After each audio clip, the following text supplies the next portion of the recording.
Hello, everyone. I'm Donna Fiducia. And I'm Don Neuen. And this is Cowboy Logic Radio. Cowboys didn't dance, didn't wear designer shirts. When their hearts were filled with memories, their bodies filled with hurt. They would sit around the campfire and exchange a piercing glare. Yeah. Back when the West was really wild, cowboys didn't dance.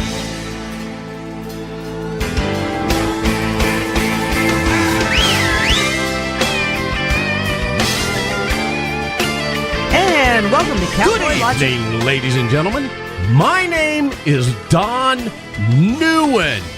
And let me be the first to welcome you to tonight's riveting, absolutely stellar, stupendous, record-breaking, omnipresent, awesome sauce Cowboy Logic Radio Show, ladies and gentlemen. Thank you very much. Back to you, Donna Fiducia. I know it's radio, but you hear this? I have no idea what that is. It's my cape flapping in the wind. Why is your cape Because flapping? I am Captain Obvious. And who and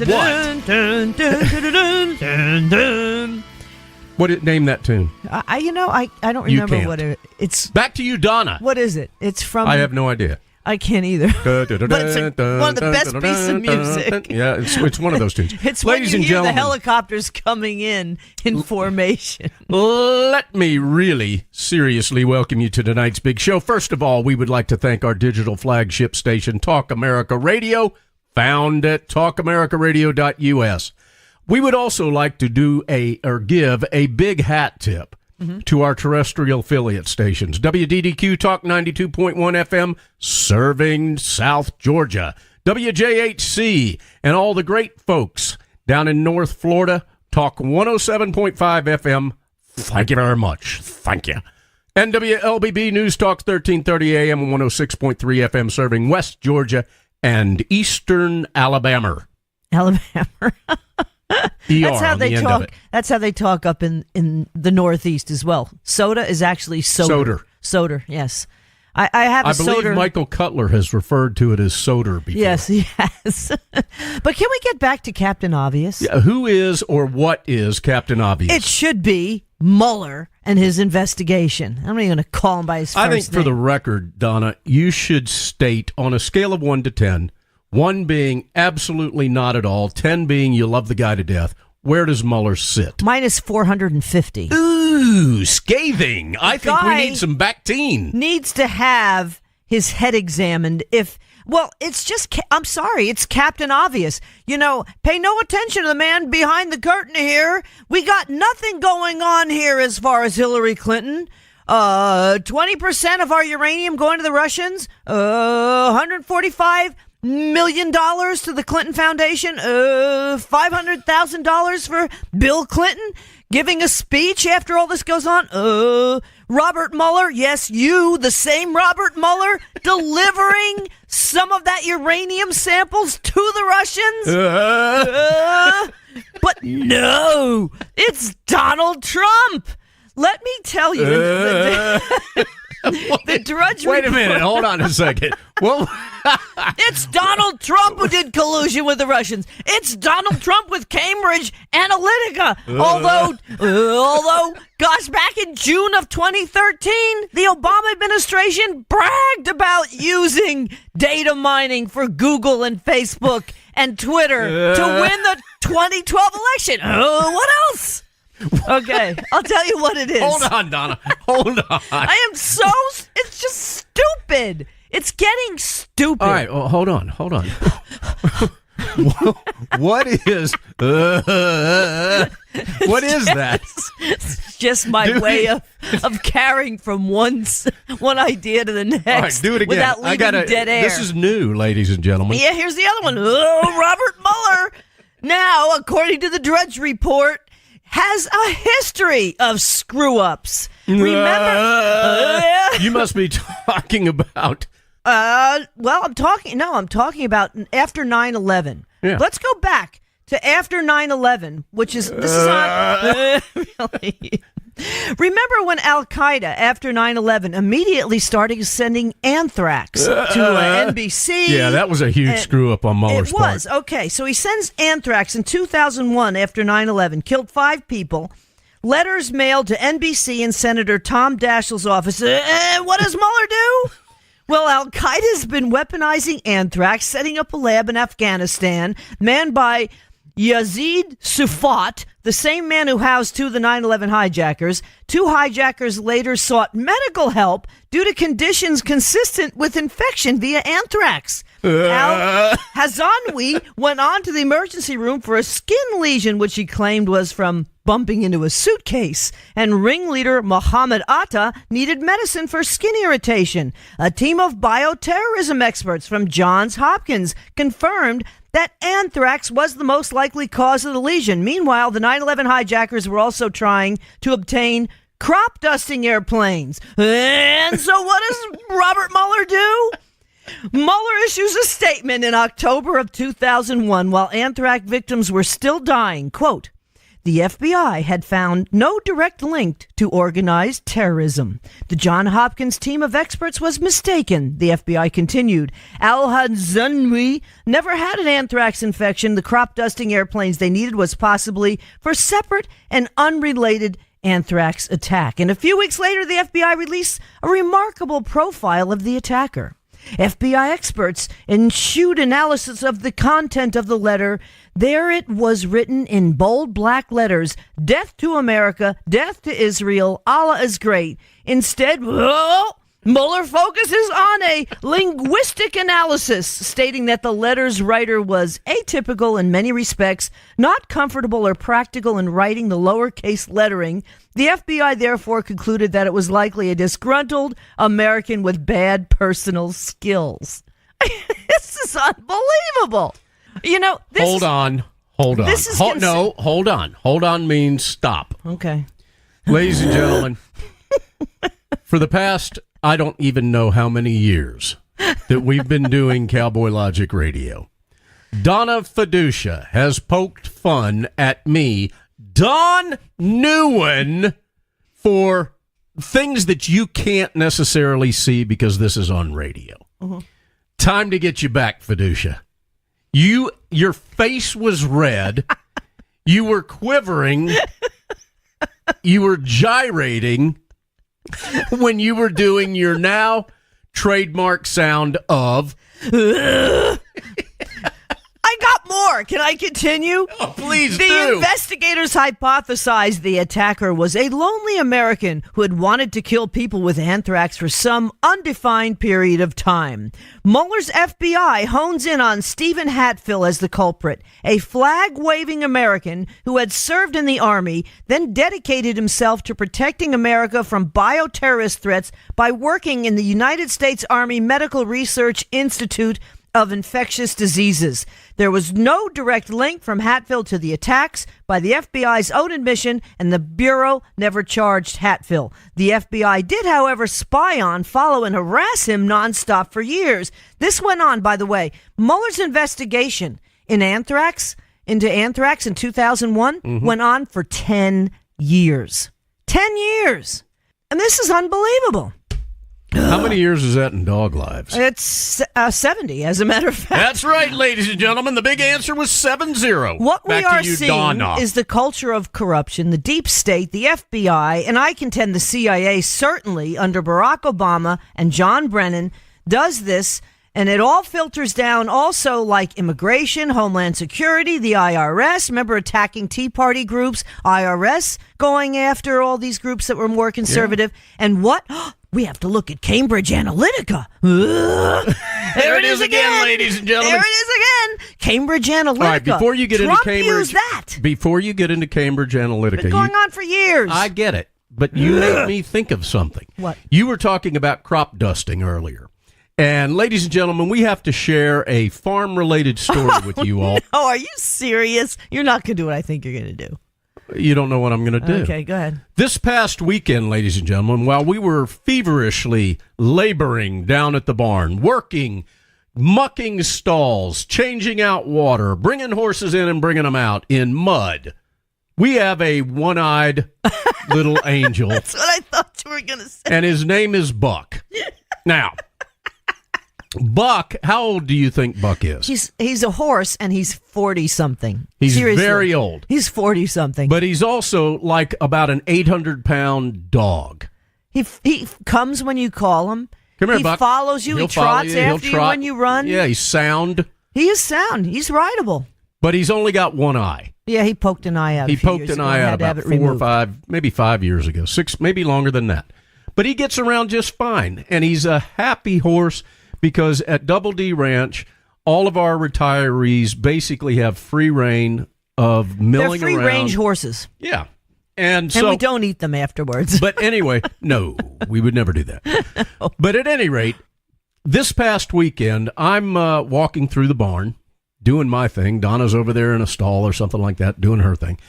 And Buck happens to be in front of me, and all of a sudden I hear... And Buck's walking, he's ambling through the He crop ally. dusted you. He crop dusted me in the middle of the barn. But it was an elongated crop dusting. I mean, you know, normally when you have that sound come out of that orifice, it's like... Yeah, but not with Not Buck. with Buck. It was like... Which is a good thing when you're a horse, because that means he's not colicking. You sure it wasn't like a bumblebee? No, wasn't It a was bumblebee. like I just did right then on the okay. air. So anyway, those of you that Thank you for appreciate that. the wonderful world of equestrian and have a soft spot in your heart for retired horses that are 40 years old, there's a crop dusting story from dear old Buck, Thank who's you for been that. named dear old Bob by our lawyer friend, Diane. Back to you, Donna. Diane goes, his name isn't Buck. It has to be Bob. He looks like a Bob. B-A-U-B, Bob. Bob. Yeah, All but right. he is one cool dude. He is. He's the best. So Trump has added Joe DeGeneva to his legal team. 2 times DeGeneva's been an independent counsel, among other things. He feels the effort is framing Donald Trump now and to clear Hillary by the deep state, starting with Robert Mueller. Based on this investigation over false evidence, Trump's under fire now for even talking about Mueller, which is really just stupid. It really is. Congress is being forced to subpoena documents from the DOJ in this corruption investigation. Lisa Page, Peter Strzok, even maybe Comey again might be called to testify, and criminal charges will be filed probably against McCabe. And then you get Marco Rubio up there again, another part of the deep state that gets up there and says on the Sunday morning talk shows, well, you know, maybe he shouldn't have been fired just before he got his pension. Well, too damn bad. You know what? The guy lied under oath, among many other things. He and Comey are tied at the hip. So many are calling for a second special counsel because the FBI obviously can't police itself, and the DOJ. Does anyone know where Jeff Sessions is? Just wondering. Let me tell you where I think Jeff Sessions might be. Jeff Sessions ought to be back in Alabama because this guy named Don Neuen from day one has said that Jeff Sessions should have never, ever come out of that senatorial seat. What you think about that, Well, Donna he did Fiducia? fire McCabe, but you know what? He's kind of closing the barn door after the horse. Government shutdown is possible again this Friday. Funding sanctuary cities, funding Planned Parenthood, not funding the wall is all in there, folks. The current bill has a $1 trillion deficit again. So how is any of this? You know, everybody goes, oh my gosh, it's a $1 trillion deficit again. Well, what's happened the last 8 years, folks? And the thing is, in my opinion, Trump is allowing a lot of this crap into this bill to try to show that he's willing to work with the Democrats so they'll vote to pass it. He needs to stop doing that because the Democrats aren't going to give him the time of day, and they're chomping at the bit to get control of Congress and to find something to try to impeach him on. So he needs, and I think he's learning. I do think he's learning on the job. Do you, honey? I do think he's learning on the job because at this point, he's starting to take control and he's saying, you know what? I tried to work with the deep state, in my opinion. That's why I do think other heads are going to roll pretty soon, as a matter of fact. But he's bringing in people like Larry Kudlow, people he knows he can trust. And I don't have a problem with that. Facebook's... I wish he would bring in Tom Del Beccaro. Well, yeah. I do too. I absolutely And I wish do. he'd start listening to Frank Gaffney and Claire Lopez. Yep. And I wish he would Tom start Fitton. back up the enhanced interrogation techniques that were developed and implemented by Dr. James Mitchell. Which we will be talking about. And I wish that he In the would show. find room in his administration for Andy McCarthy. Mm-hmm. And I think that he should invite Mark Levin to the White House for a briefing once a week. Well, Levin has been there, but not recently. But it needs to be a scheduled sit-down. Yeah.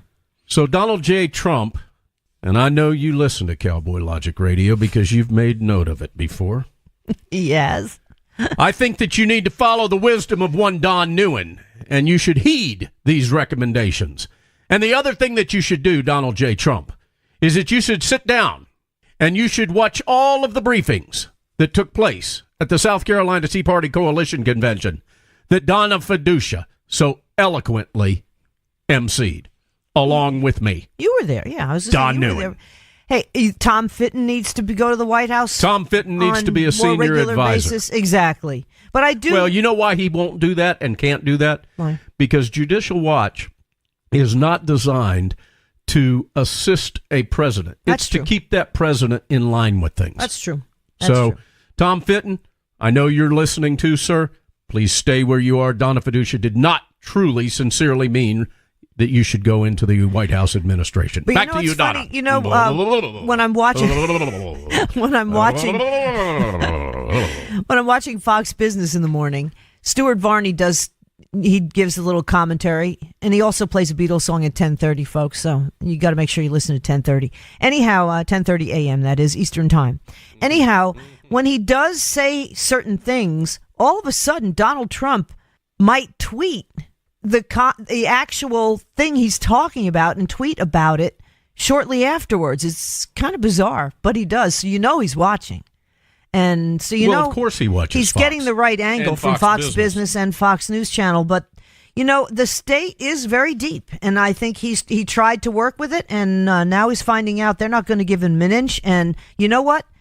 I think he thrives on it. I think he's going to do just fine fighting back against the deep state because he is starting to drain that swamp pretty darn well. Hey, Donna Fiducia. Hey, what? Hey, let me ask you a question. Yep. Now I'm talking like Jeff Sessions. What do you think about Facebook? Well, the security chief has stepped down over clashes with disinformation, supposedly, about the Russian interference and the 2016 election. So what is it? You're talking about Cambridge Analytica? I'm and all just that talking about Facebook and how no matter what you do on Facebook, and I give me about a minute on this, okay? Every time you hit a keystroke or a mouse stroke, Facebook records it. They record where you were prior to entering Facebook. They record where you go after you leave Facebook. If you like something, that's recorded. If you laugh at something, haha, that's recorded. You make a comment, that's recorded. If you share something, that's recorded. Every group or page that you visit is recorded. And that data, along with your identity, is shared. And it's sold to anyone that will buy it. Now, they're claiming that your personal information is not sold. They're full of crap. But we know differently, don't we? But Google Everyone. does it, probably even That's worse. right. I'm sure Twitter does too. They all do it. And the thing is... Well, wait a minute. I'm not done. I wanted about a minute. Oh, okay. So here's my advice to everyone that's listening. First of all, be very, very, very careful about anything that you share, respond to, acknowledge, like, whatever it is. Be careful because your data is going someplace, and then it is used to create, by some places, fake news. Now, I'm not done yet. But if you really want some sound advice, stop using the internet forever. Well, I don't think that's going to work. That'd be a little difficult. But this guy, you know, I wonder what political And bent. all of you hundreds of thousands of millions Waited of this people whole that year. listen to our This whole radio minute for show you. in wherever, El Salvador, wouldn't be able to listen to it anymore. So Okay, don't do what I just said a minute ago, but definitely start vetting your material. We've been talking about this and talking about this. You cannot give fake news bullets for their gun. Back to you, Donna. The thing is, over the weekend when this Cambridge Analytica story broke, we're reading it. It was a rather in-depth story on the Drudge Report. And we're going, uh-oh, this doesn't sound good. And then I'm thinking to myself, you got to read it like 2 or 3 times to make hide nor hair of it. And then finally, I'm thinking to myself, this is nothing new. They've been doing this forever. Opposition research. Exactly. And selling data. In June of the difference is with the Clinton Foundation is it was, you know, an international thing and it was used illegally to get a FISA warrant. But here, June of 2013, New York Times article bragging how Obama used this in his re-election campaign. But then a conservative group does it and, you can't do that. And this guy, I was listening to Rush Limbaugh yesterday, and he keeps referring to this quote-unquote whistleblower as the gay, pink-haired, vegan Canadian whistleblower. Yeah. Wonder what political bent he is. What's his name? Alex Stamos? Is that his name? No. Alex Nix, Alexander Nix is the CEO of Cambridge Analytica. Oh, okay. Christopher Wiley or something like that is the pink-haired boy. Got my names mixed up. But the point is, all of a sudden, whatever anybody on the right does, it comes under a microscope. It really, with Robert Mueller, comes under an anal exam. Sorry. Well, I'm real concerned that Steve Bannon and Robert Mercer and his daughter Rebecca Mercer are so deeply entrenched in Cambridge Analytica. But, you know, the bottom line is it is a private company. They do nefarious work just like any other data How is that mining. any different than, it's not. than it's George not. Soros but doing his the stuff on the mainstream right? media is going to be painting them to be escaped convicts. Wow, that's what I'm saying. It's basically a total hashtag double standard. And that's the whole thing. Is. And there's a reason why Mueller isn't even looking at Hillary Clinton, because he knows it's going to bring down the whole house of cards. Quite honestly, I wouldn't want to look at Hillary Clinton Will you either. stop? She is absolutely a cankle ugliness. Okay, let me get into who we're going to be talking to. Who are we going to have after coming the up, break. Donna? Dr. MYLES SCHNEIDER. He's going to be talking about Obamacare and its continued failure. Then we're going to talk to our friend Claire Lopez about the Russian election meddling and their meddling in our electric grid and infrastructure. And the aforementioned Dr. James Mitchell will round out the show. He's going to be talking about enhanced interrogation. This is the guy who interrogated Khalid Sheikh Mohammed, the mastermind of 9/11. He's got a book out called Enhanced Interrogation: Inside the Minds and Motives of the Islamic Terrorists Trying to Destroy America. That's Dr. James Mitchell. It's coming up next on Cowboy Logic Radio. Cowboys didn't dance, didn't wear designer shirts. Their hearts were filled with memories, their bodies filled with hurt. They would sit around the campfire and exchange a piercing glance. Back when the West was really wild, cowboys didn't dance, yes. When cowboys didn't dance, didn't wear designer shirts. When their hearts were filled with memories, their bodies filled with hurt. They would sit around the campfire and exchange a piercing glance, yes. Back when the West was really wild, cowboys didn't dance.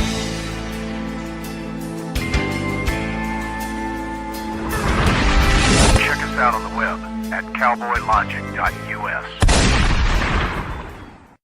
I want to thank the Lord for our Constitution. I also want to thank the NRA for its legacy. The National Rifle Association was founded by religious leaders who wanted to protect free slaves from the Ku Klux Klan. They would raise money, buy arms, show the free slaves how to use those arms, and protect their families. God bless you. Many of us probably wouldn't be here today if it wasn't for the NRA. But let me just briefly say that gun control, for black Americans, we know that gun control has ultimately been about people control.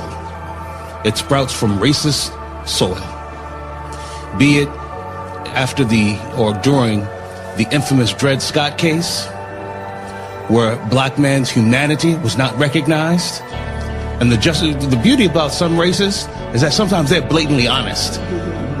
And the racist Chief Justice, Taney, said, we cannot allow the law to recognize the humanity of this individual because he would be able to keep and bear arms.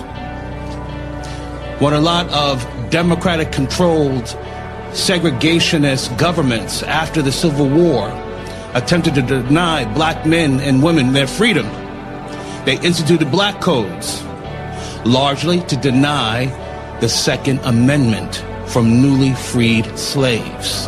Right after the Emancipation Proclamation, what was going on down in the southern states, it's very clear that the Dixiecrats wanted to disarm black people to keep us from defending ourselves against the Klansmen who were murdering white and black Republicans to control the ballot box. So I think history is ripe with examples of there's a correlation, direct correlation between gun control and black people control. This current administration is far from the truth. This agenda is becoming more and more obvious to all, that it's a distraction. It's a reason, it's an excuse to carry out an ideology that is more evident every day and every week that goes by, that it is anti-American. And when you touch the Second Amendment, you can't become more anti-American, because America would not be without her guns, and guns would not be necessary without her God. We call upon Americans, both black, white, Hispanics, Republicans, Democrats, Independents, and even those who are not of our faith to agree upon this. Without God, without guns, and without the Constitution, America's end will come with haste. For when they change our Constitution, they will take our guns. And when they take our guns, they will also seek to take our God. That's when Americans will fight back. You're listening to your local news source, WLBB, News Talk 1330 and FM 106.3. Hey everybody, they're back on again! Cowboys didn't dance, didn't wear designer shirts. When their hearts were filled with memories, their bodies filled with hurt. They would sit around the campfire and exchange a piercing glare. Back when the West was really wild, cowboys didn't dance.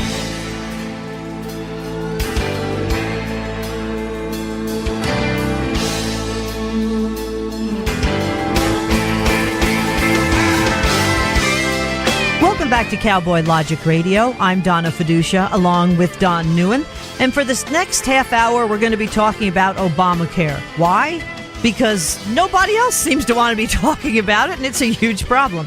And we're going to welcome Dr. MYLES SCHNEIDER to the show. It's his first time on Cowboy Logic Radio. You've seen him on written about in the Daily Caller and The Hill. He's a fitness and wellness expert, a podiatrist of some 47 years.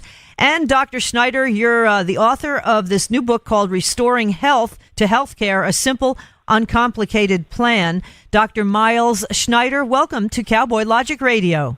Thank you for having me on. All right, Pleasure. so let's start right off with your book. Is it a simple, uncomplicated plan? Because it doesn't seem like Congress can do anything about fixing our healthcare mess. I think it's a simple, uncomplicated plan. I'll let you know what it is. But the problem is that, as you probably know, we've had trouble with healthcare costs since 1960. It's been out of control, some years worse than others. And then we had all these different changes, and we came to the Affordable Care Act, which is supposed to solve all our healthcare problems, and obviously that didn't. And now we don't seem to know what to do. And if you look at the past month, there's so many different things going on every day, and some of them contradicting each other, which maybe we can get to in a few minutes. But the problem is all that we deal with is it's not fun to have high copays, high deductibles, high premiums. Spent $3.345 trillion last year on healthcare as a nation. But that's what we consider the problem. That's what we're always trying to regulate, control, do something about it. But they're the results of the problem. They are not the problem. And until we identify, acknowledge, and deal with the problem, we're never going to get anywhere with it. And the cause of the problem is disease, too much disease. And that would be bad if we couldn't do anything about it. But we know 70% of all diseases, and I'm talking about heart attacks, strokes, cancer, diabetes, high blood pressure, obesity, and go on and on, studies have shown that 70% of them are preventable by early detection, but also just 3 simple lifestyle choices or changes.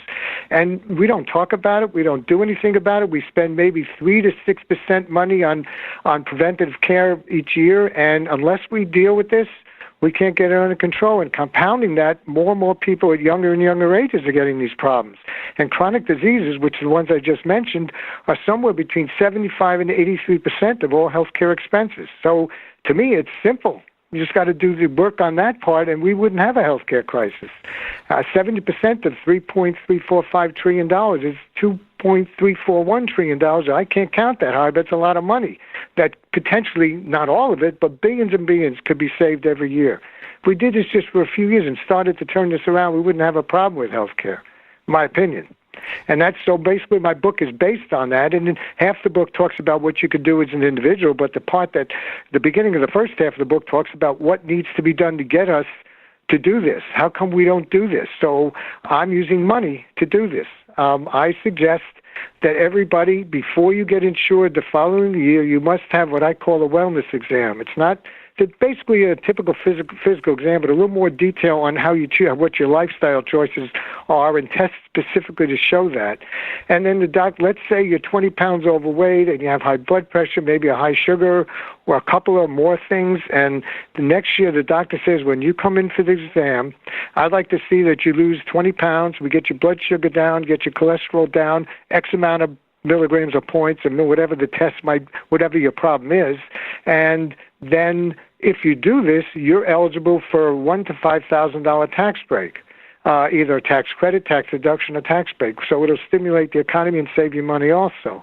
And that's how this works. You can never lose your insurance if you're sick. You can never be kicked off because of pre-existing. You can never be penalized and have to pay necessarily higher insurance rates if you show up at the test and you're not healthy. But it's not about just everybody being healthy. You can be unhealthy as long as you show signs that you're trying to improve your health.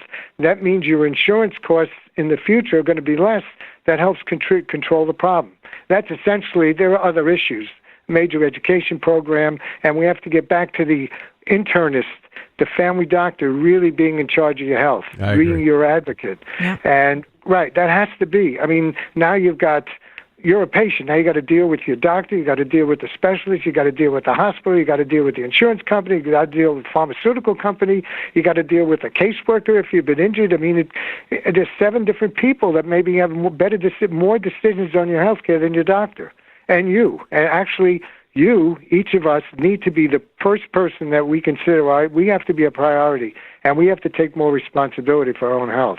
And that's another part of it. Yeah, that's the big problem, is responsibility. Don had a question for you. Dr. Schneider, I'm in the transportation industry, and one of the things that those of us that are in that industry are well aware of is that preventive maintenance on a vehicle is exactly what an owner of that vehicle should be doing, and it's exactly the opposite of what the vehicle manufacturers would like you to do, because as the owner of the vehicle manufacturer is going to make more money if you don't engage in preventive maintenance.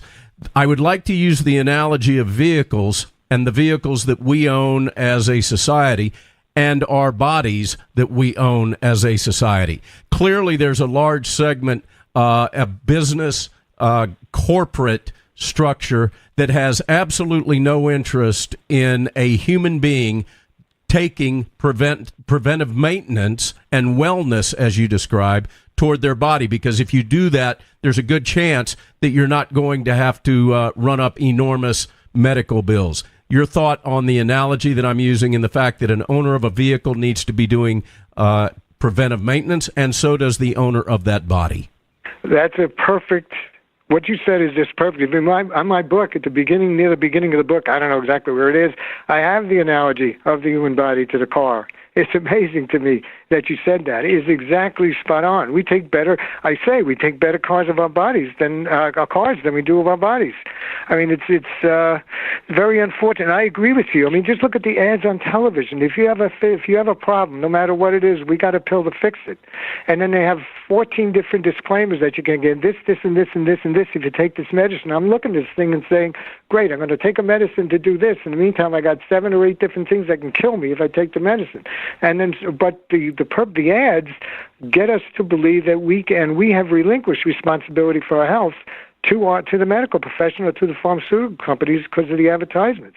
I agree. And I think there's reasons for this, and that's the key reason. If we could figure this out, we can get this turned around. But from a psychological standpoint, I think people think you have to be super intelligent and take 8 years of school and all the postgraduate training to know how to take care of the body. And while the body is complex, and that's necessary if you get sick, to stay healthy, really, my opinion, for the most part, except for some unfortunate people with genetic issues and injuries, and that's not a lot of people compared to all of us, has nothing to do with doctors and lotions and potions and medicines. It has to do with how you sleep or not sleep. It has to do with what you eat or don't eat, how much exercise you get or don't exercise, how much you abuse drugs, alcohol, and so forth. Just common sense.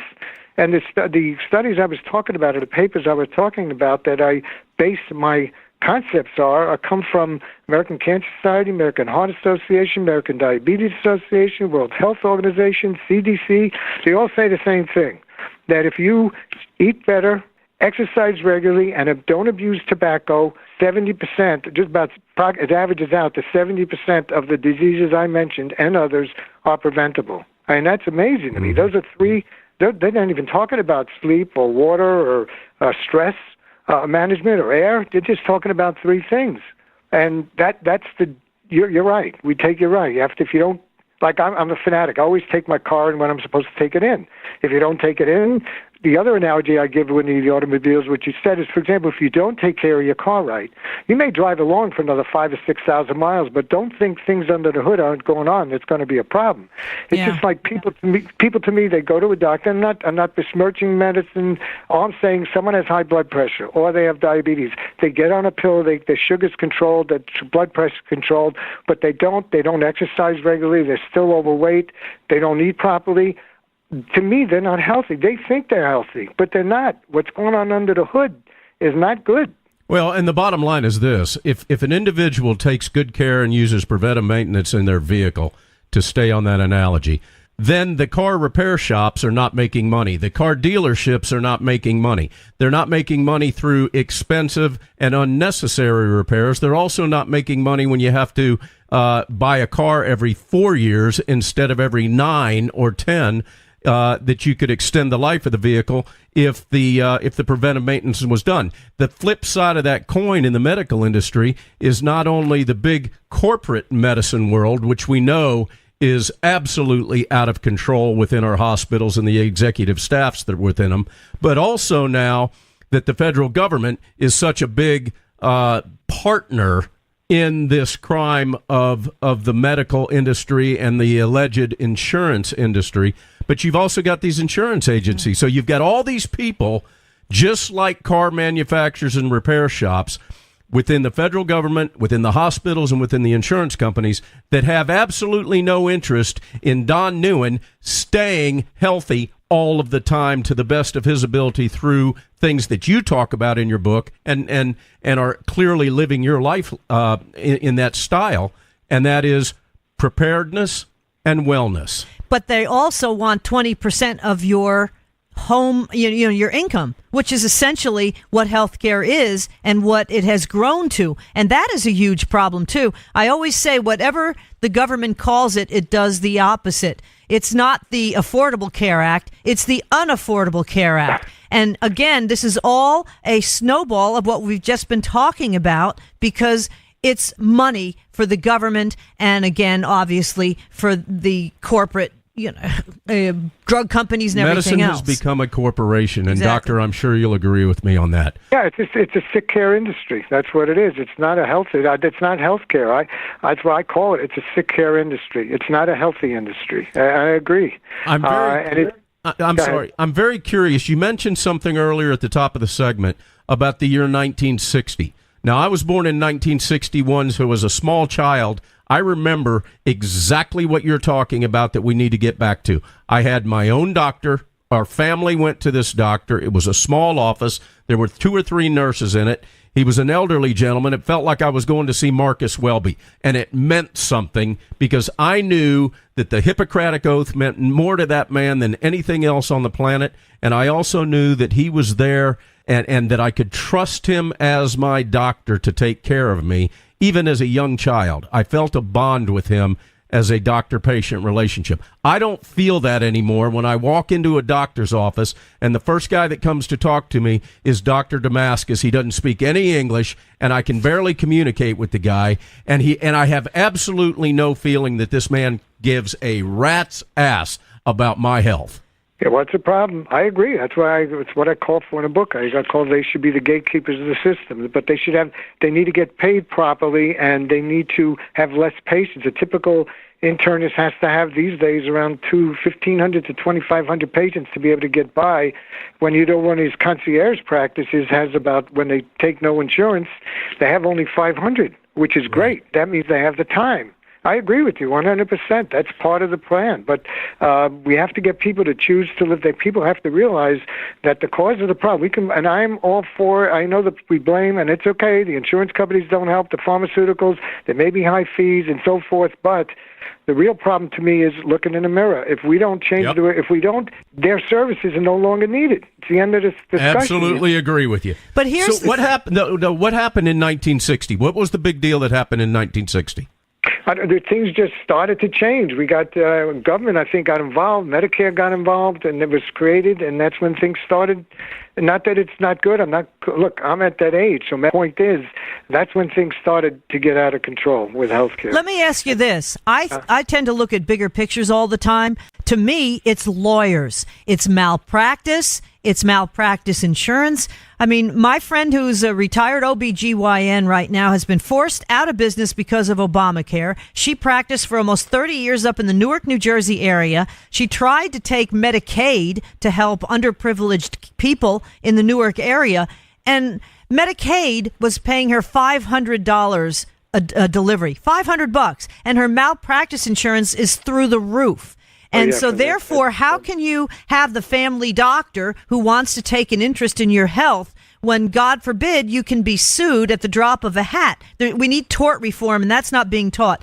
Doctor, let me reintroduce you here. We're talking to Dr. MYLES SCHNEIDER. He's the author of the book, Restoring Health, quote unquote, to Healthcare, a simple, uncomplicated plan. The problem is both the Democrats and the Republicans can work together when they want to. Unfortunately, I find it's always to our detriment. We have less than a week to keep funding the government, and Tennessee's Lamar Alexander and Democrat Washington Senator Patty Murray are using the deadline to fund Obamacare through 2019. I mean, this is an abomination, no pun intended. This needs to go. And people down here where we are outside of Atlanta, Obamacare is costing more than many people's mortgages. Well, today, I just saw today in my area, I live near D.C., I live in Virginia, but near D.C. in Maryland, is trying to pass through a law now because of the tax reform bill, the insurance companies in Maryland got a $380 million tax break. The state of Maryland is now going to take those $380 million from what the break they got from the federal to take it for taxes to the state to pay for insurance people, pay for the insurance premiums that are going to go up because people who are not with Obamacare or are not getting insurance through employer care their rates are going to go up 30 to 50%. So they're going to do that to make the insurance companies cover that, which may sound fine, but it's going in the wrong direction. And I agree with you about what Senator Alexander and Murray's doing. And then last week you had the opposite. Like what I thought was a great idea. Last 3 weeks we had Senator Barrasso in Republican Wyoming presented this Improving Choices in Healthcare Coverage Act that leads to less expensive short-term insurance, which would actually be going against Obamacare, which is what I thought we were going to be doing. Then yet Health and Human Services came up with a plan that's directly from the government that's similar to that. And then last month, Idaho announced they're going to have plans. Blue Cross of Idaho is going to have plans for lower, pay less insurance. You don't have to have all the Obama requirements in it. And now they're worried the government's going to come down on them. But they were all in the opposite direction of what Lamar Alexander and Mary's doing. The bottom line is either one. None of them still addresses the cause. They're always dealing with money, and they're always dealing with trying to control the providers. And I think, as we talked about earlier, the providers are part of the problem. But it's the providees, all of us, that are really causing the problems, because the providers are providing us a service that we can really control. Most of us can control how sick we get. Not all of us, but most of us. And if we'd stop that, that would be the end. And then this has to change. I agree with you. But I don't understand, Dr. Schneider, why someone like Don has to have maternity care. I mean, this is stupid. What I mean, right. And they don't talk about that. And what you're talking about essentially is going to, where you just pay for what you want. And if you don't smoke, you shouldn't have to pay for it. If you don't do drugs, you shouldn't have to pay for drug cessation. If you try to keep yourself mentally fit, you don't have to go and see a shrink. And what it is I have to pay twice as much because I'm paying for the illegal alien. That really is the bottom line. So what you're saying is paying for just stuff that we need is essentially what we had before Obamacare. So they screwed up a system that didn't need to be fixed. We just needed to address higher costs. And they, whenever the government gets involved, in my opinion, it ends up getting worse. Right. Well, there are three things I just mentioned to you before we talked about after the Lamar Alexander Murray bill. All have those requirements eliminated if you want to, which makes perfect sense. It's got to change, and unless we change it, it's never going to solve the problem. But reality is, you take even before that, in 2017, I just remember, now what is the most progressive, quote-unquote, state in the country? California, right? I say that. I wrote an article about California. Regressive. Yeah, when they tried to pass a bill last year, but this is interesting. As unique as that state is, they tried to pass a bill, brought up a bill last year to have single-payer system for everybody in the state, including all the 3 million unemployed, including illegal aliens, everybody. And it was moving along because the Democrats in Sacramento got it going until some Republicans was able to reveal to the public that to supposedly save us all this money, we have to raise taxes. And obviously then the approval rating went down the tubes, and so even Governor Brown said he wouldn't sign it, so they tabled it to next year. But my point is, then you got a really way out there state. In either way, either one of the things we just talked about, except for Murray and Lamar Alexander, the Obamacare was going to be gone. Even in California, they were going to get rid of it. It's not really working anywhere. And it's just amazing to me how it's still there. And I don't completely blame that. Like I said, we had trouble before it. You're right. We had trouble with, I think the system was better. At least you can get what you wanted and pay what you wanted. The costs were too high. But it all comes down to, again, to me, the common denominator of disease. Unless we control it, we're going to be doing this. You got to relook at it. You can realize your healthcare costs are never going to go down. But we don't have responsibility either in this country, which a lot, and this next generation, I sound like my mother. These kids today, they're sitting their butts on a couch. They don't know what it's like to go out and play anywhere. They come home, they sit in front of their computers. And I've never seen obesity on kids at such young ages as I do today. And that's a huge problem. And again, I really think, like you say, if you can have some sort of incentive that you'll pay less if you keep yourself in shape, that's one thing. And then you need insurance because, God forbid, everybody is going to get sick at some point and die. You can't necessarily, pick what you're going to have. So you have the insurance just in case, God forbid, you get something like cancer, but the thing that gets me is there's no responsibility. And that goes with society in general. Anything you want is okay. Anything you want is good. And God forbid something happens. It's okay. We'll pay for it. Everybody gets a trophy. Everybody gets Obamacare. And you know what? Socialism's a wonderful thing till you run out of other people's money. Right. Yeah, that's not going to work. I agree. I agree with everything you said. So what about giving states greater flexibility? What you mentioned about Idaho, I had seen, and I didn't really get to read the article, but I saw a headline about the federal government saying Idaho has to toe the line. I thought states are, at least Trump was trying to give better flexibility here. Well, that's what I thought was amazing, because when I was talked about that for a few weeks, and I kept saying, I can't imagine the government's going to come down on Idaho, but because of the Health and Human Services, which is directly under President Trump, just a couple of weeks ago, talked about the same kind of plans and extending these short-term insurances from 3 months to a year with eliminating all the mandates you just mentioned, all the things you just talked about. That's the same thing as Idaho's doing. So I don't understand that. Now, as part of that bill in Maryland that I saw today, they want to have more flexibility in their state too. So everyone's trying to force this down the state's back, but it's just not working. And all right, we have a couple minutes left. What about health savings plans? Can that work? And from what I hear, that's not allowed still. Right. I thought some of the ideas the Republicans had to help cut costs were great ideas. Health savings plans was one. I guess that was Senator Rand was in that, and Senator Cruz was the one about bare bones insurance. That all makes sense. And having those small associations, which is also what Senator Rand wants. Made sense. And what's happened to insurance across state lines? I thought we were going to do that. That makes perfect sense. All those things would cut healthcare costs down. And also the one reason why pharmaceuticals are so high in our country, like 60% more than the rest of the world, is because each of our insurance companies or states have to individually negotiate with the pharmaceutical companies. I don't know why we don't have, since the government's already involved, have some kind of pharmaceutical commission where we negotiate as an entire nation for pharmaceuticals so you can cut the cost. Yep. Because that's how these other nations do it. I'm not for a single payer. That won't work, in my opinion, at all. But I am for trying to negotiate with pharmaceutical companies and medical device companies as a nation so we can really get significant reductions in how much it costs us.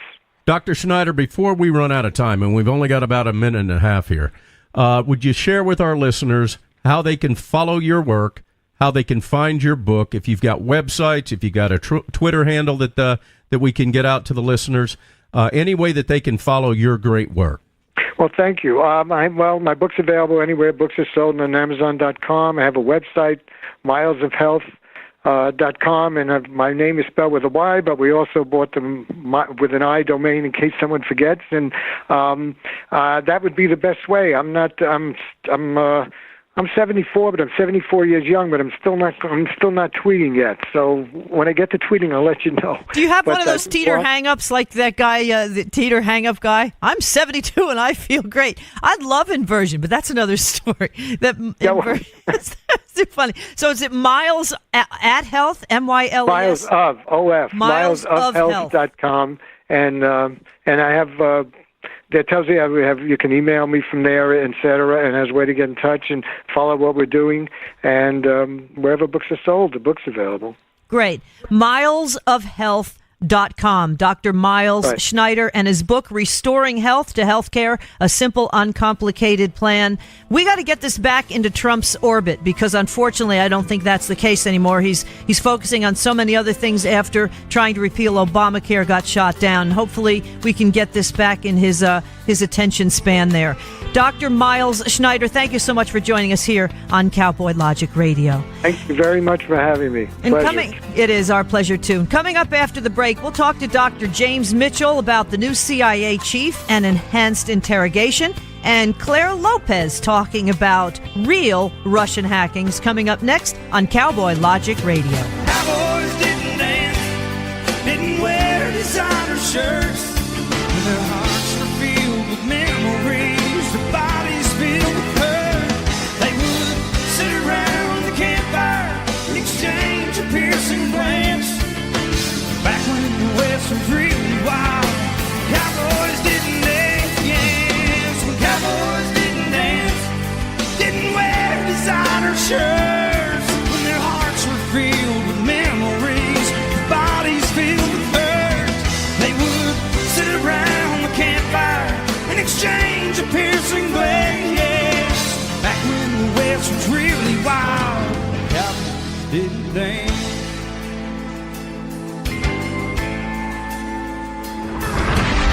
Check us out on the web at cowboylogic.us. Hello, everyone. I'm Donna Fiducia. And I'm Don Neuen, and this is Cowboy Logic Radio.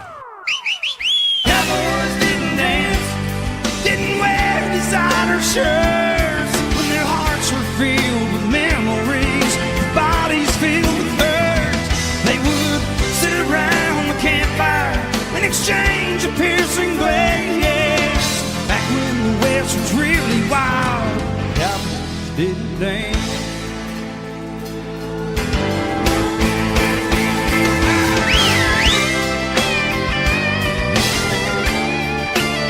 Welcome back to Cowboy Logic Radio. I'm Donna Fiducia, along with Don Neuen, and we have to have Claire Lopez back on because of all the stuff that's going on with Russia, and everything else. Of course, we had the pleasure of finally meeting Claire at the Myrtle Beach, South Carolina Tea Party Coalition Convention just a few months ago.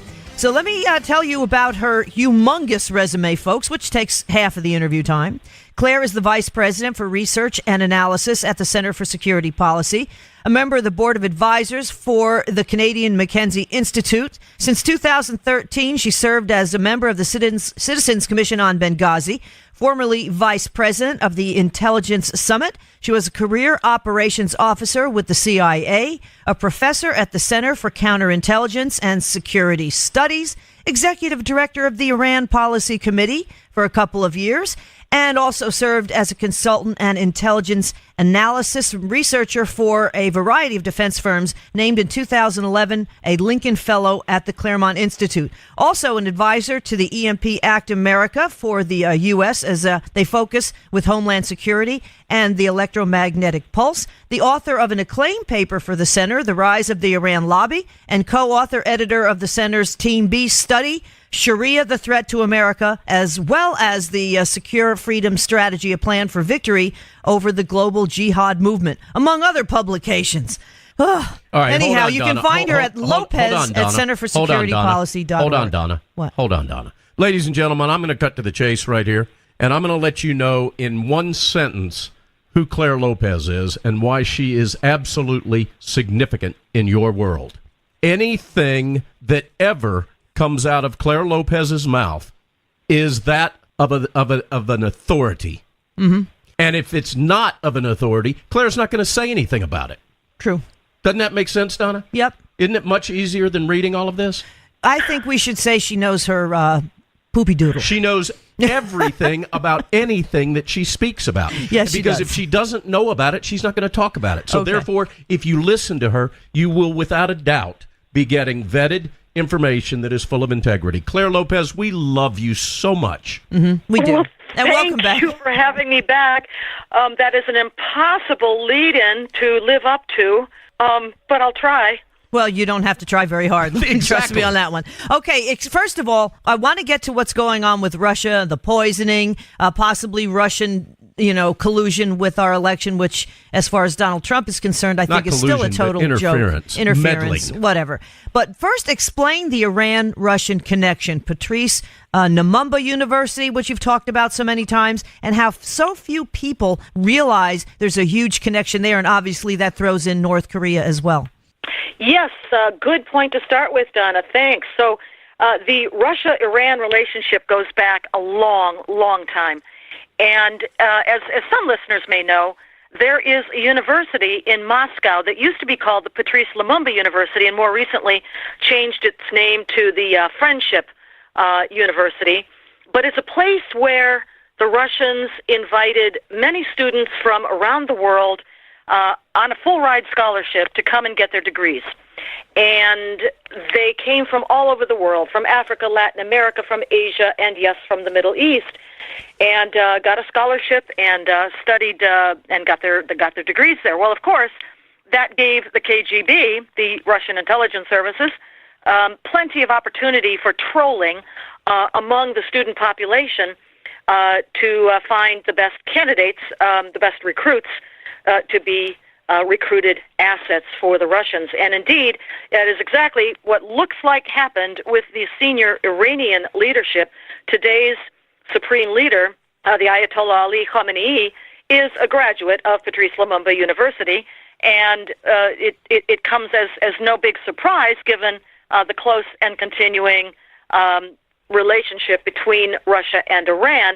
Other reasons, of course, factor into that, but that certainly is one data point that I think people might not realize But there's a website you can go to look at this stuff. An Iranian former student leader of the 1999 uprising in Tehran is named Amir Abbas Fakhrar. And Amir Abbas got out of Iran after being arrested during those uprisings, held in Evin prison, tortured. He eventually got out, came to the U.S. He is now a professor of U.S. constitutional law at a university in Texas.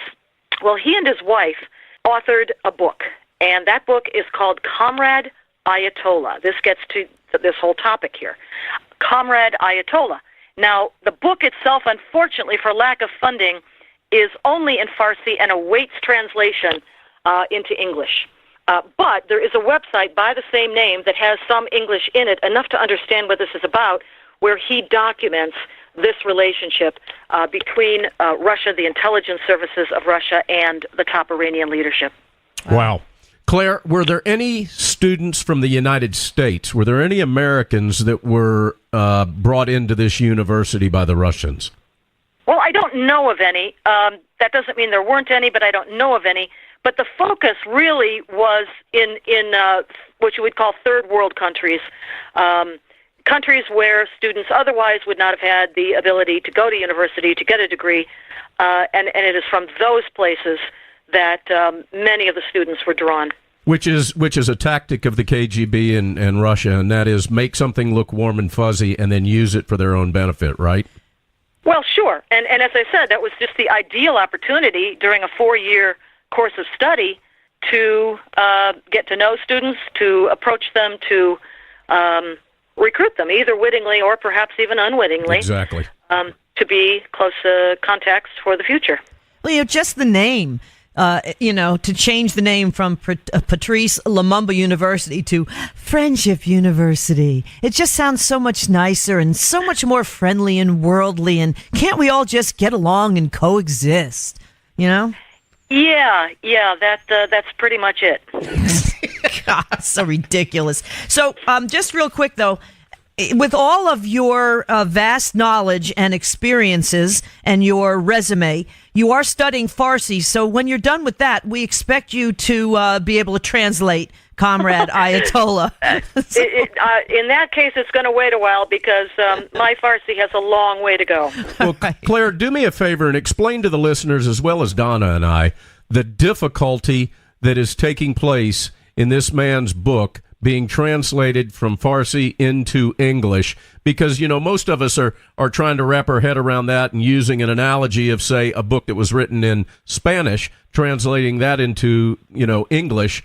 What's the big deal? What's the big cost involved in that? Why is he having trouble getting this done with the kind of integrity that it would deserve? Well, for one thing, it's a very large book. It is something over 1,000 pages long. And so it's quite a daunting task to begin with, and it would be very expensive in terms of translator work hours to turn that into English. It would be costly, and there just hasn't been the right financial backing up until now to get that done. But I think it would be very worthwhile because if anybody knows what's going on in Iran and between Iran and the Russians, it would be Amir Abbas Fakhrar, whose personal experience then as well as since is closely connected to Iran, its regime, and then, of course, the Iranian people rising up yet again now to seek their freedom, their liberty from this tyrannical jihadist regime. Shocking that the Muslim Brotherhood didn't helping out to help fundraise for this translation. Yeah. Or any well, of not the, hardly. They're in bed with each other. Yeah, they would not. I was being sarcastic. That was major sarcasm there. Yeah. Okay, so what's happening in Iran with this latest uprising? It just seems like the young people in Iran have tried this over and over again and just aren't getting any help. Well, a couple of things may be different this time. There is a very large youth cohort among the population in Iran, and it is a population now in the year 2018, that is 30-something years on from the 1979 revolution that Ayatollah Khomeini waged, and a lot of the young people in Iran today don't know an Iran before Khomeini's revolution. But they do have, and this is a major factor, they have connectivity. This is a generation, like elsewhere in the world, everywhere, that's grown up with the technology of cell phones, of smartphones, of social media apps, Telegram, and Instagram, and WhatsApp, and all the rest. And they're very good at getting around the censors, the jammers of the Iranian intelligence service that try to keep them from finding out what's going on in the rest of the world. They're very good at this. And they see how the rest of the world lives. And they want to live like that, too. They're sick and tired of this stuff that tells them what to wear, tells them what kind of a haircut they may have or may not have, or else wind up in jail because they've got the wrong haircut or they're wearing the wrong clothing. They're sick of it. And so the difference this time with the uprising that really began just about Christmas time, the very end of 2017 and now into 2018, the difference is that, for one thing, it's much more widespread around the country, geographically that is, than the uprising that took place in 2009, which you might recall was about the fraudulent reselection, not election, selection of Mahmoud Ahmadinejad to second term as president. That one was more about the Gambinos against the Corleones, if you want to think of it like this. Well, the Italian analogy works well with this with household. Hey, Claire, Okay, before we move over to the UK and talk about what's going on there with regard to the assassination attempts and your thoughts on that, if you were to advise Donald Trump on his position and actions that he should take with regard to the Iranian protesters and the uprising, what would you tell Trump? Absolutely, number one, please appoint former UN Ambassador John Bolton to be the new National Security Advisor. Yes. John Bolton is the perfect figure for that job, and we're all really hoping that President Trump will make that decision sometime soon. Why? Because Ambassador Bolton is very knowledgeable, not just about all kinds of world affairs, obviously in foreign policy and U.S. national security objectives and imperatives, but with specific respect to Iran, he has been knowledgeable, involved with the Iranian opposition for many, many years, and would be just a superb choice. He understands about the Iranian nuclear weapons program. He's not fooled by all this JCPOA kabuki dance nonsense. He knows that there is a clandestine nuclear weapons program in Iran. He knows that very likely only regime change will ensure forever that this regime in Tehran right now never deploys deliverable nuclear weapons. So for all of those reasons and understanding the connection, of course, between Iran and North Korea's regime, John Bolton is really the best choice to succeed General McMaster. Well, and Donna and I are huge fans of John Bolton, as I would say the majority of our listeners. Yeah. We've got a very intelligent listener group here, and they get the value of John Bolton. Let's move over across the pond, Claire. Talk to us a little bit about what's going on in the UK, the poisoning, that particular agent that's being used, that chemical agent. Educate us, if you don't mind, and give us your thoughts on it as well, because I think the listeners are going to be surprised by a little bit of a twist that you're going to put on this. Right. So let's see. When was it? It was within the last, I guess, about a week or so, that a former Russian spy and his daughter, who was with him, was apparently poisoned by a chemical weapons agent. Sergei Skripal and his daughter, Yulia, were found, unfortunately, unconscious on a bench in the English city of Salisbury just around a week ago. They have survived so far. They're in intensive care. They're in critical condition, not known if they'll be able to survive in the end or not. But the agent has been identified, the chemical weapons agent has been identified that poisoned them as something called Novichok. Novichok is a Russian word that means the new guy. And it was given that name when it was indeed one of the newer chemical weapons agents in the Russian inventory, if you will. No, they did not get rid of their chemical weapons program, and no, they did not get rid of their chemical weapons stockpiles. OPCW, Organization for the Prevention of Chemical Weapons, and its good work aside, the Russians have not complied with the terms of that treaty organization. Neither, by the way, has the Damascus regime of Bashar al-Assad, where Russians, Iranians, North Koreans, and Syrians all work together on just such hideous, horrific chemical weapons. So this Novichok agent is what they call an organophosphate acetylcholinesterase inhibitor. What that means is that it is based molecularly on compounds that include phosphate and other things that you might find in ordinary fertilizer, but that it works to stop the job of an enzyme in the body called acetylcholinesterase, which is supposed to bind to neural receptors following a muscular contraction. Like, let's say you made a fist and then you let go. It is the action of this enzyme that is supposed to stop the muscular contraction and let you release your fist. Well, this Novichok agent gets in the middle of all that and stops that process in the neural synapses, such that the muscular contractions go on, and the person, if not treated urgently and by professional care, will die very quickly with massive out-of-control muscular contraction. So that's what was apparently given to them, or somehow gotten into their systems. There is speculation that perhaps this stuff, which can be a powder, might have been somehow gotten into the daughter's luggage, Yulia Skripal's luggage, somehow when they came from Russia to the UK not so long ago. It's not really known for sure. The blame has been put on the Russian government. Prime Minister of the UK, Theresa May, has announced that she believes it's Russia. She talked to President Trump and told him, yeah, it's Russia. I don't know that Trump has any of his own personal direct information about that. Of course, the testing ought to be done on the substance for all the OPCW signatories to know about. Anyway, so they were, as I said, poisoned at the very beginning of March. Now we're coming on, the 18th today of March, and they're still in a very bad situation. It's a very, very deadly chemical weapon agent. You know, as you were describing that to me, I was actually making a fist, opening up my fist, making a fist, opening up my fist, and trying to imagine what these poor people were going through.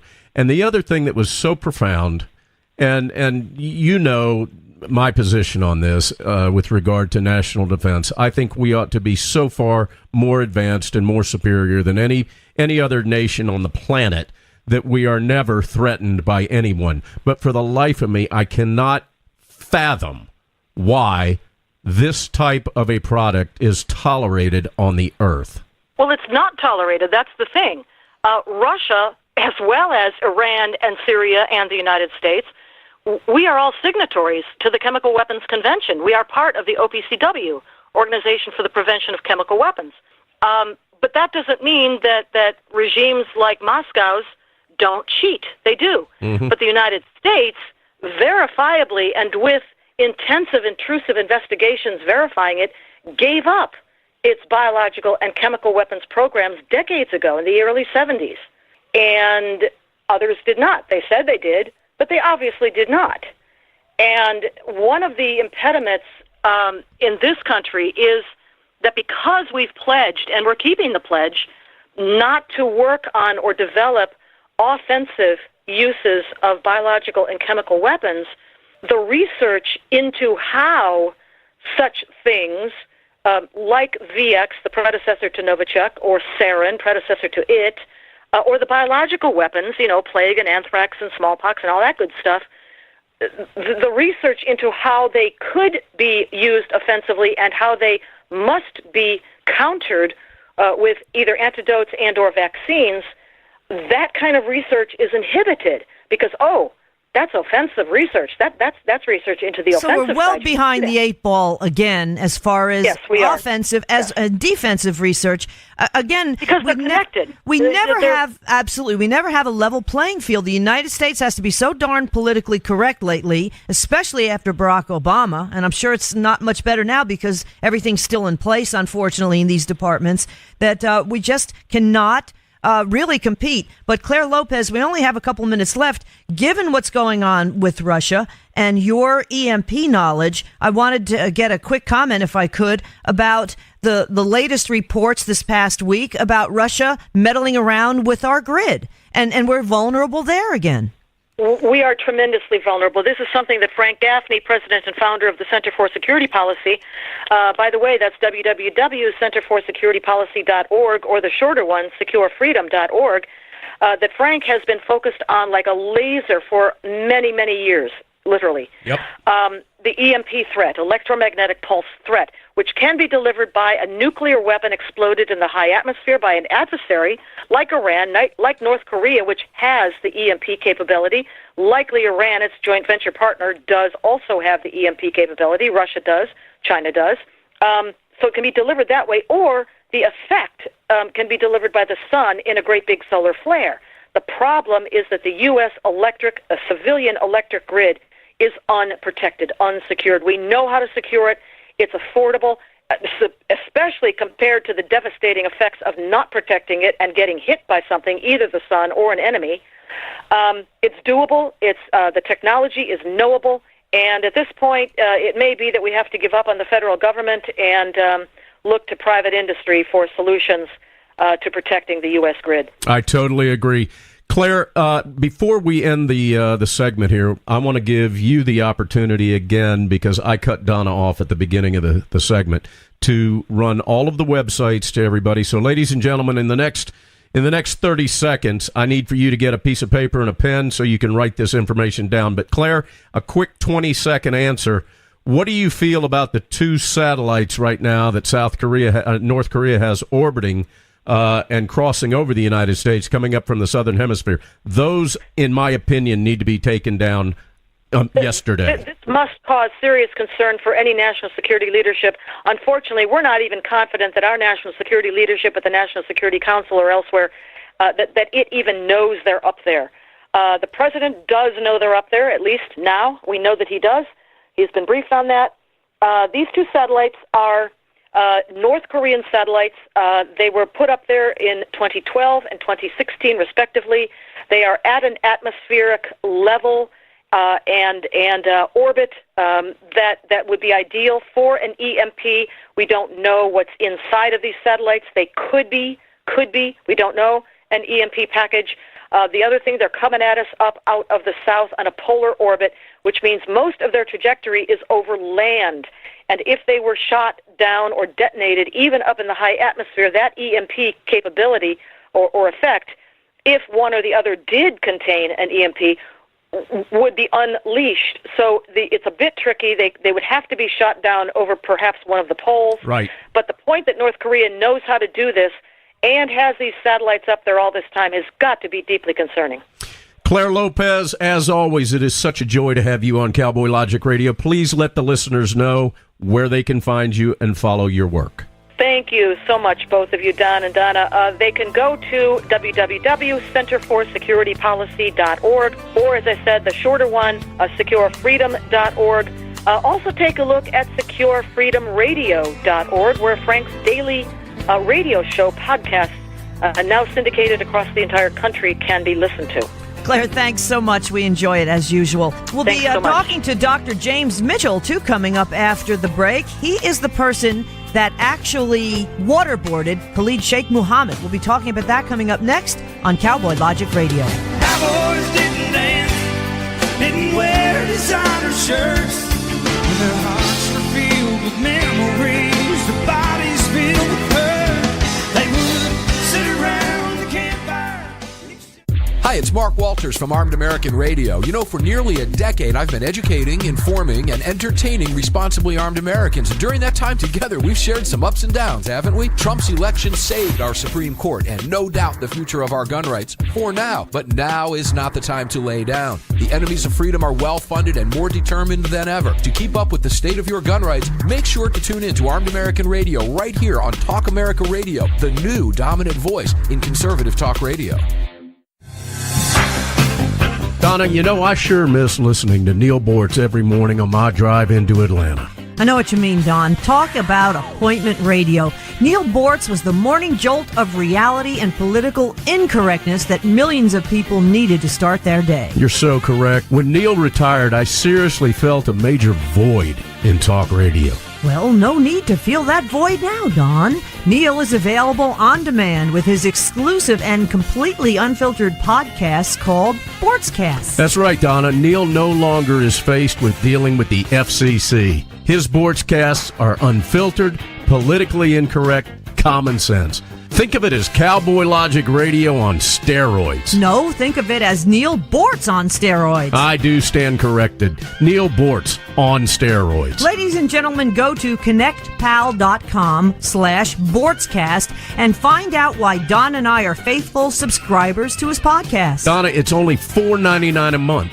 $4.99 a month. Chump change. To once again listen to Neil Bortz, my radio hero. He's my radio hero, too. Go to connectpal.com/Bortzcast right now. Sign up and experience Neil Bortz again like never before. Connectpal.com/Bortzcast. Sign up today.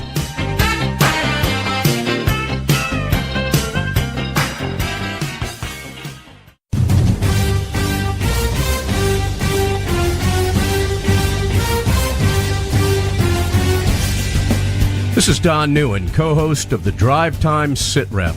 Join me as I call in to my Intel analyst, Denise Simon, for my daily situation report, or Sit Rep, the Drive Time Sit Rep. Check talkamericaradio.us for more information and show times. You're listening to your local news source, WLBB, News Talk 1330 and FM 106.3.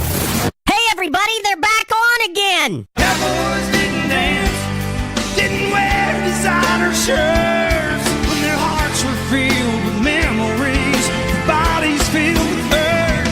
They would sit around the campfire and exchange a piercing glare. Back when the West was really wild, Cowboys didn't dance. Welcome back to Cowboy Logic Radio. I'm Donna Fiducia, along with Don Neuen. And our very special guest this half hour is Dr. James Mitchell. Dr. James Mitchell is best known for the fact that he actually interrogated Khalid Sheikh Mohammed, the mastermind of the 9/11 attacks. He is a PhD in clinical psychology from the University of South Florida. He served 22 years in the U.S. Air Force and retired as a lieutenant colonel. From August of 2002 through January of 2009, Dr. Mitchell was involved, as I mentioned, in the development of the CIA's Enhanced Interrogation Program, and he served as one of their interrogators from its inception until it was shut down by Barack Obama by executive order in January of 2009. And we had the pleasure of meeting him at the South Carolina Tea Party Coalition Convention and got to know him quite well. And it is just fascinating. And again, as usual, Dr. James Mitchell, to have you back on here on Cowboy Logic Radio. What an honor to speak with you. How you doing? I'm doing great, and thank you very much for having me on. James, let's start right in with Gina Haspel, who I'm sure you must know at this point, as she has been bumped up to become CIA director now that Mike Pompeo is moving over to Secretary of State. This is, again, she is Donald Trump's nominee. What do you know about her, and what's the situation with her? She is an Obama appointee, which kind of makes me a little wary, but you seem to be kind of happy with this pick? Well, I can't confirm or deny any operational role she might have had in the Enhanced Interrogation Program, nor can I talk about locations. But Gina Haspel is probably, I couldn't tell you what her political leanings are. She's the most nonpartisan person that I know. And I think if what we want is somebody in the CIA who will tell Trump what's going on based on the best available intelligence without filtering it through a political lens, looking for another job or looking for a pat on the back or looking to please some candidate or somehow manipulate intelligence to spy on Americans, then she's the right choice because she's a career intelligence officer who spent over 30 years, most of it in the shadows, protecting America and saving American lives, and she's the right choice for it. Ladies and gentlemen, we're speaking with Dr. James Mitchell, the author of Enhanced Enhanced Interrogations, a book that I have just finished, and I would strongly suggest that you guys pick this book up. It's a fascinating read. To quote Denise Simon, it's one of the very few books she wished would never end, and I happen to agree with that. It's a phenomenal book.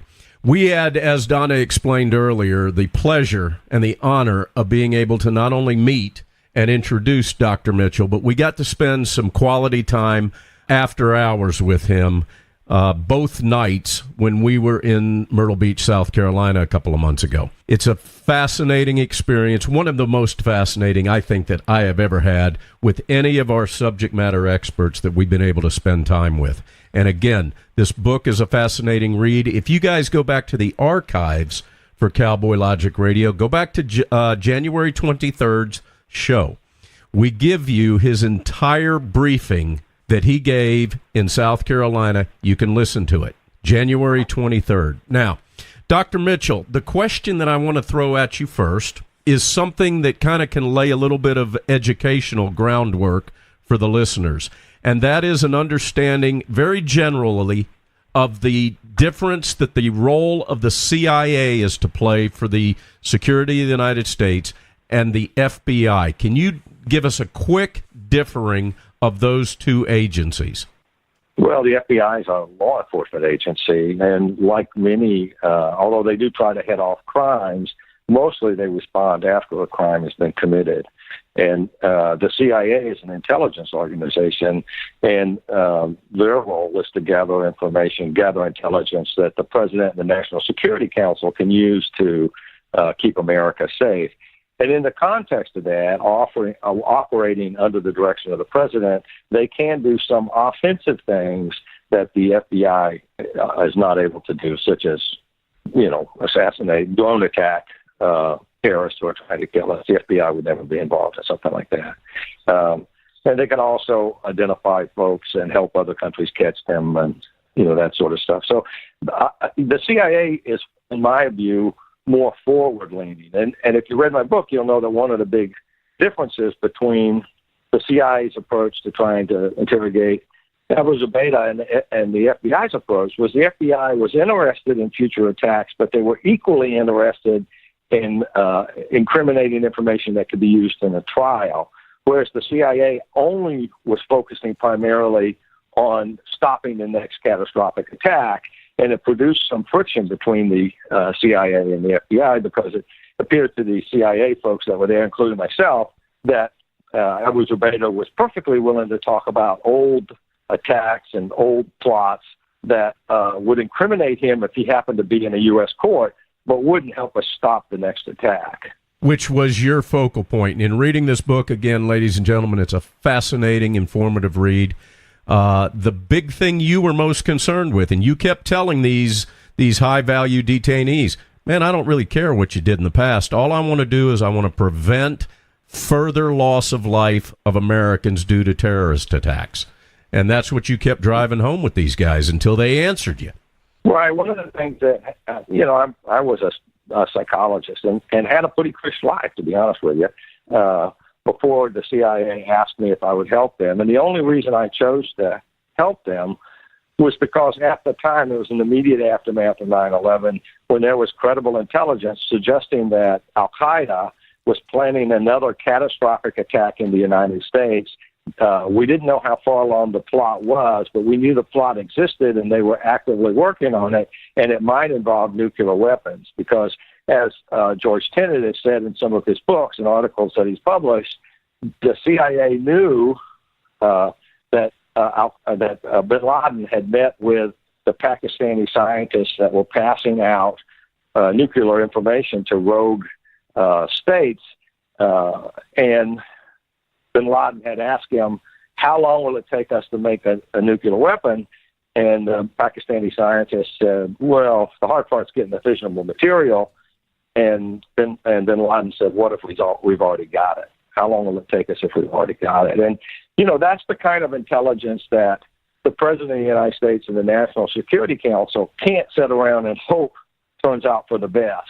That we can give them cookies and hot tea and hope that they'll get around to helping us stop this next catastrophic attack. And once they rolled up these guys, like Abu Zubaydah, and it turned out that he had been trained to resist interrogation, and in fact trained others to do that in his camp, called in camp, and it was clear that he was jerking the CIA and the FBI interrogators who were questioning him around.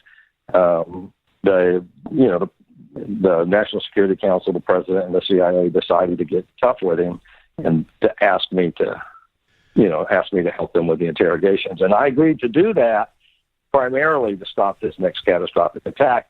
That, in fact, was successful, as you know from reading my book and listening to my talk.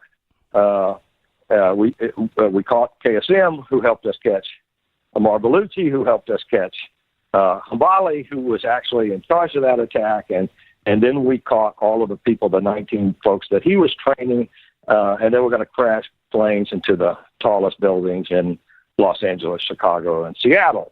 And that attack was stopped. It was slowed down initially because of the way that Bush went at it and treated it like an act of war rather than a law enforcement action. And that's one of the differences between the CIA and the FBI.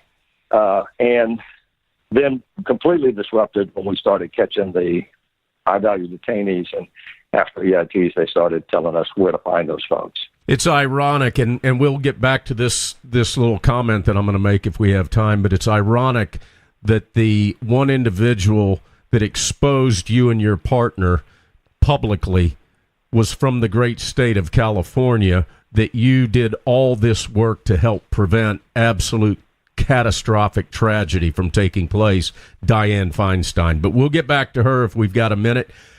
Moving back to Gina and her appointment, or her nomination by Trump to head up the CIA. You have been in the media quite a lot this past week. As a matter of fact, Donna hit me while I was at work and said, Dr. Mitchell's on TV. Yeah. Love Stuart Varney, and I love him even more when I see you on his show. Yeah. But at any rate, you have been also very publicly correcting one Rand Paul, if I'm not mistaken. Would you care to share that with us? Sure. Rand Paul, based on a article that was published in ProPublica, which in my view is a Soros-based propaganda machine, not a news organization, was smearing Gina without ever having actually read the section of my book that they were referring to. For those people who have a copy of my book, this is referring to page 262 and 263. And what he was saying was that Gina was getting her jollies while Abu Zubaydah was being waterboarded and laughing at him suffering, and that I had said that in the book. So I went on Fox News the Business and said that wasn't true, because for two reasons. One, that was the incident that I'm talking about in my book happened in the spring of 2002, and it was something that a male chief of base, not a female chief of base, but a male chief of base did to embarrass Abu Zubaydah into giving up faking confusion. Nobody put a hand on him. There was no physical coercion. There was no EITs. They weren't even approved or used at the time, right?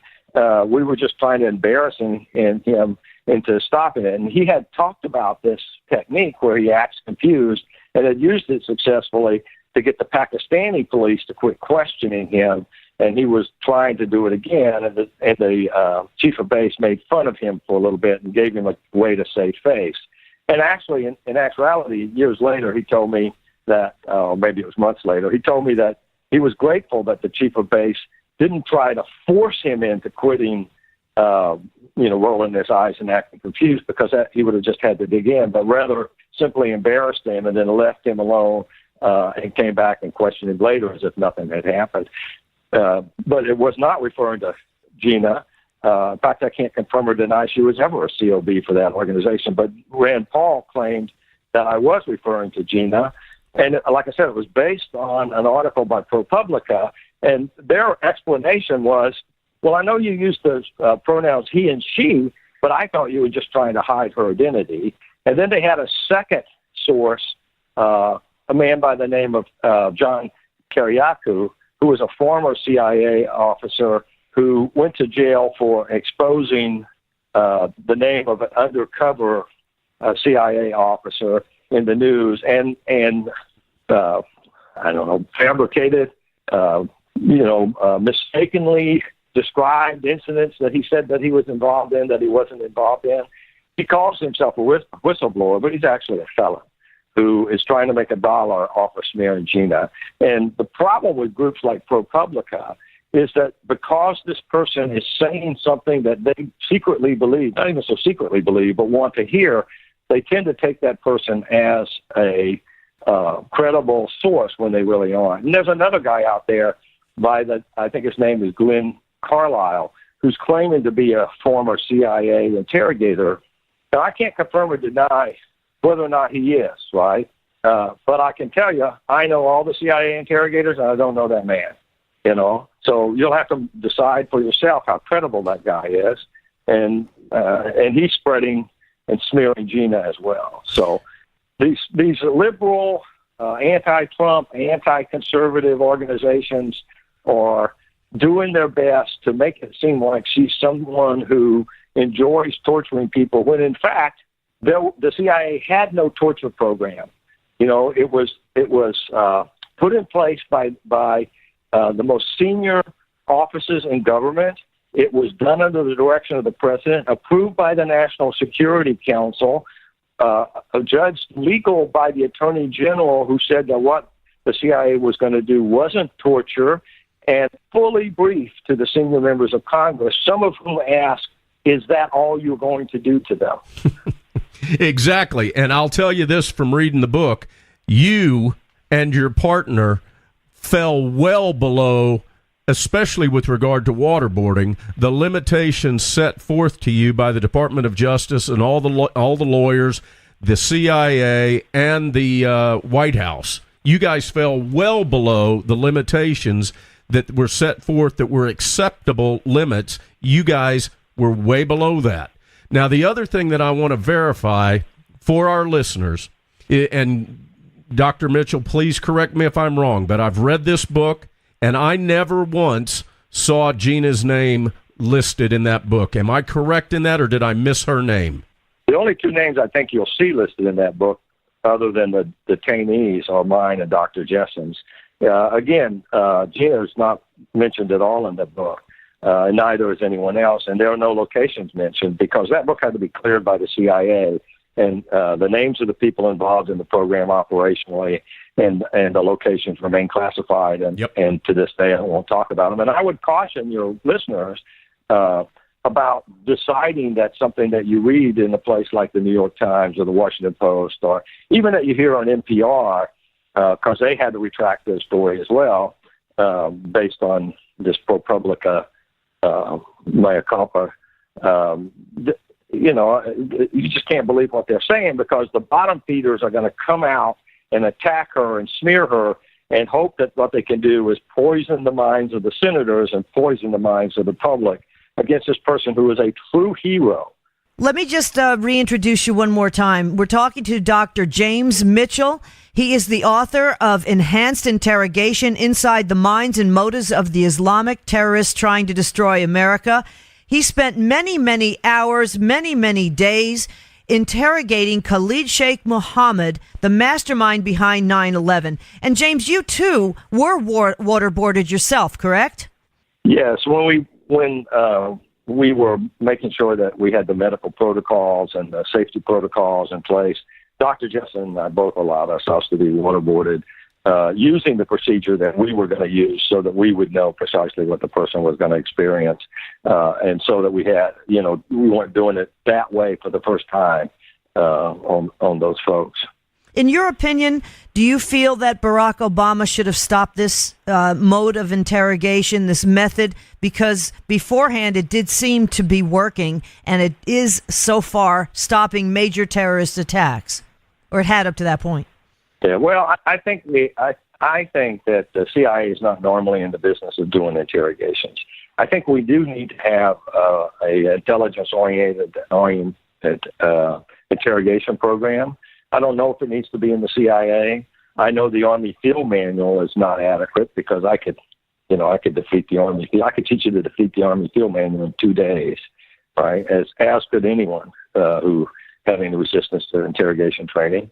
And also, I'm not sure about waterboarding. And I know most people would be surprised to hear me say that. And the reason Dr. Jesselyn and I agreed to do waterboarding at all was because we were trying to stop that catastrophic attack, right? The one that Himbali had at work. And we told them that we didn't want to do anything that harsh after we stopped those, after that attack was fully disrupted, because it's, you don't want to use a technique like that to get a phone number or to, find out who was at a meeting or, you know what I'm saying?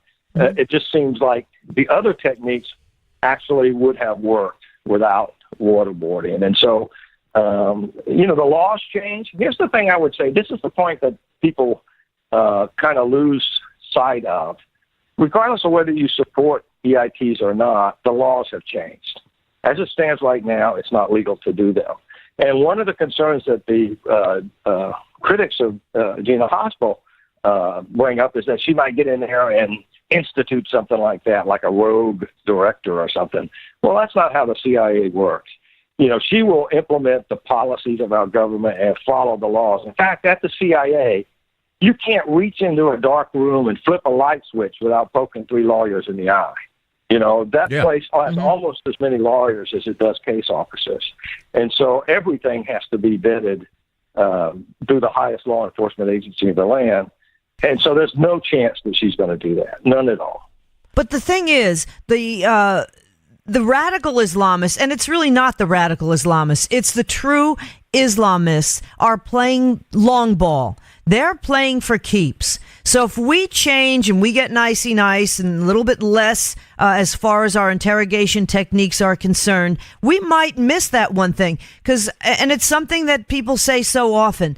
We have to be right 100% of the time. They only have to be right once. And that's what scares me, because I really don't see, they're willing to chop our heads off. This is a long ball game, which KSM has told you many, many times. And I'm reading your book, I started to finally read it after Don finished it. But the main thing is the brothers will not stop until the entire world lives under Sharia law. So, see, this to me would mean we need the best interrogation techniques we can find. Right. And I know this isn't a program that really wants to talk that much about interrogation techniques, but as a guy who spent years doing them, I can tell you that not everybody requires that. What you try to do, really, regardless of which technique you're trying to use, is figure out that person's worldview so that you can understand what does this person have to be thinking and feeling to be willing to provide me with this information. And sometimes it's fear, and sometimes it's complacency, and sometimes it's hope, you know what I mean? And it varies from person to person. And so I'm, as a guy who's been involved in it for a while, I'm not involved in it anymore, but for a lot of my professional career, I'm reluctant to put together a program that focuses on techniques instead of focusing on sorting out what the worldview is of the person that you're trying to question. Because for some people, cookies and tea will be all you need, right? But for other people, that's not going to happen. In fact, Abu Zubaydah said that you have to help the brothers be able to provide information because they need to feel like they can't hold out any longer. And for some of them, that's going to take a lot of pressure. And for others, it will take nothing. And that was really kind of the focus that we came to towards the end. In fact, because they released it for this ACLU trial that was going on, I can tell you that Dr. Jesselyn and I wrote an interrogation manual for the CIA that required no physical coercion at all, none. It wasn't even based on that in, I think, 2005 or 2006. And, it's just kind of disappeared into the bowels of the organization. Well, the thing... really... Go ahead. Dr. Mitchell, in parlaying off what you were just talking about, I found that it was fascinating that you and your partner were less interested, as you should have been, in inflicting pain or fear or anything else into the minds and bodies of these detainees. You wanted to get inside of their head and actually make them want to talk to you. And one of the things, when you mentioned cookies and milk or whatever it was just a minute ago, it came down to a multivitamin with one of these with these detainees? And in about 30 seconds to 45 seconds, do you want to share the effectiveness of actually not forcing a detainee to take a multivitamin and how that had on your ability to gather information? Well, after KSN had started cooperating to the level that he was going to cooperate, right? After he had started cooperating to that level and would every day sit for hours and hours and hours with our subject matter experts and answer their questions, the CIA promised him that he could fast during the day. And I got asked to go to where he was at. Dr. Jessen and I did, to figure out why he had quit cooperating. And we went there and talked to him, and he said, you guys promised me that, meaning the CIA, had promised him that he could fast during the day, but the new COB, the new person in charge of that particular location, was forcing him to take a multiple vitamin. He wasn't forcing him to eat, but was forcing him to take a multiple vitamin. And that actually negated all of his fasting for that day because he did it after daylight. And so what we did basically was work it out with the COB to give him his vitamin at night, even though the COB didn't want to do that because, you know, in his mind, he's a blanking terrorist, and blanking terrorists take vitamins when I tell them to take vitamins. But that just didn't work. And for him, to keep him cooperating, the thing to do was to make these minor concessions that allowed him to pursue his Sufi spiritual life as long as he continued to cooperate. It's totally fascinating.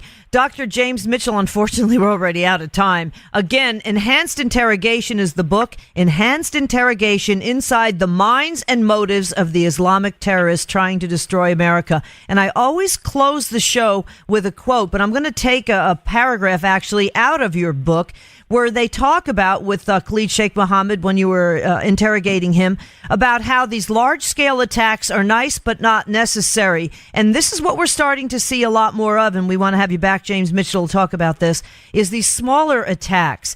And these smaller attacks, according to KSM, can bring down America the same way enough disease-infested fleas can fell an elephant. A small bite here, a small bite there. The elephant is big and powerful, but a single flea is too small for it to stop. The elephant will eventually get sick and die. We can only hope he's wrong in that effect. Dr. James Mitchell, we thank you so much for joining us here and giving us your insight. Also on the CIA director-elect, I guess if we could say it, Gina Haspel. Thank you so much for joining us here on Cowboy Logic Radio.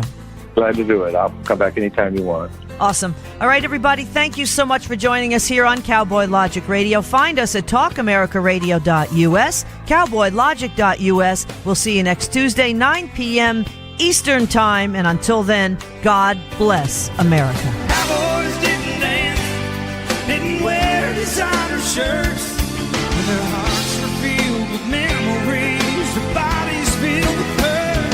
They would sit around the campfire and exchange a piercing glance. Back when the West was really wild, cowboys didn't dance, yes. When cowboys didn't dance, didn't wear designer shirts. When their hearts were filled with memories, their bodies filled with hurt.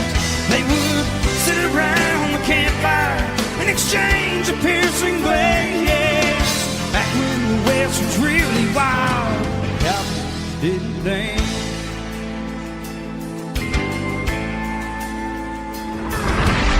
Check us out on the web at cowboylogic.us.